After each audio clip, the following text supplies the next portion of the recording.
The military's urgent needs can be answered by additive manufacturing.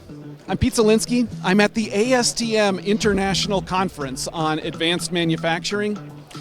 Jason Bridges of Lockheed Martin gave a keynote in which he described the military's urgent needs.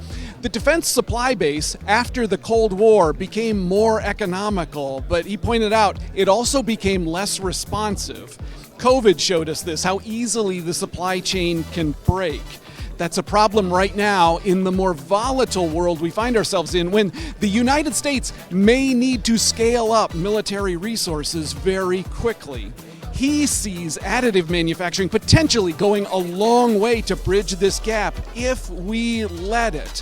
One of the obstacles that he described is his view that we are currently reporting too much data from additive manufacturing builds. We should identify what data we really need and lock in on only that. A different military, in a different presentation, at a more focused scale, identified a similar theme. Benjamin Wolfe of the German military gave a presentation about his country's lessons from observing the Ukraine war, namely that a military needs to be able to manufacture its own drones, manufacture drones at scale.